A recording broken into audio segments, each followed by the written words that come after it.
अरे बच्चों, आप सभी का स्वागत है हमारे यूट्यूब चैनल पे जिसका नाम है सनक फॉर फिजिक्स। और बच्चों, आज हम पढ़ेंगे साइन बिट के बारे में कि साइन बिट क्या होती है। ठीक है, तो साइन बिट भी ऋणात्मक दशमलव संख्याओं को लिखने का एक तरीका होता है। और साइन बिट को समझने के लिए मैं यहाँ पर एग्जाम्पल लेता हूँ। तो एग्जाम्पल के लिए मान लीजिए कि मैं लिखना चाहता हूँ +10 को। तो +10 को कैसे लिखेंगे? तो +10 को लिखने के लिए सबसे पहले आपको पता होना चाहिए कि 10 को द्विआधारी संख्या में क्या लिखते हैं। तो लिखते हैं 1 0 1 0। ठीक है, अब इस प्लस साइन को बताने के लिए यहाँ पर एक बिट लगाई जाती है सबसे आगे आगे, और यहाँ लगाएंगे हम 0। तो ये 0 हमने आगे आगे लगाया है इस साइन को दिखाने के लिए। इस 0 को ही नाम दिया जाता है साइन बिट।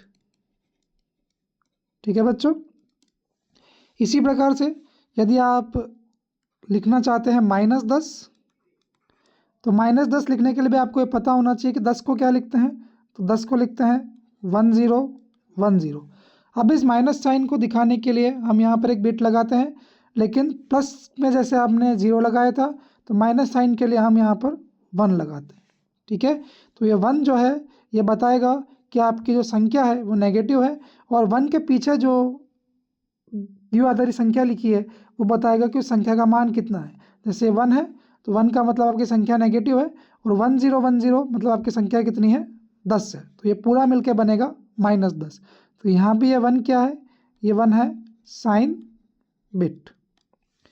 ठीक है बच्चों, तो इसी प्रकार से एक और एग्जाम्पल देखते हैं। तो मान लीजिए कि मैं 15 लिखना चाहता हूँ +15 साइन बिट की सहायता से। तो +15 को कैसे लिखेंगे? तो प्लस के लिए हम यूज़ करते हैं 0। ठीक है, तो यहाँ हम यूज़ करेंगे 0 क्योंकि साइन क्या है, प्लस है, इसलिए 0 यूज़ करेंगे। और 15 को कैसे लिखते हैं वो पीछे लिखेंगे, तो 1 1 1 1। ठीक है, इसी प्रकार से -15 को कैसे लिखते हैं? तो माइनस साइन के लिए हम उपयोग करते हैं 1 का। ये हमारी साइन बिट जो कि साइन बताएगी, माइनस साइन था इसलिए 1 का उपयोग किया। और पीछे आप 15 को क्या लिखते हैं, उसका द्विआधारी रूपांतरण लिख दिए, तो ये -15 हो गया। ठीक है, तो यहाँ पर नोट करके इस बात को लिखेंगे कि जो साइन बिट है यदि वो 0 है, इसका मतलब आपकी जो संख्या है वो पॉजिटिव होगी, और यदि वो 1 है तो आपकी जो संख्या है वो नेगेटिव होगी। ठीक है बच्चों, तो मैं आशा करता हूँ आपको साइन बिट समझ में आ गया होगा। अब हम मिलेंगे अगले लेक्चर में। Thank you. इसको नोट कर लीजिए पॉज करके।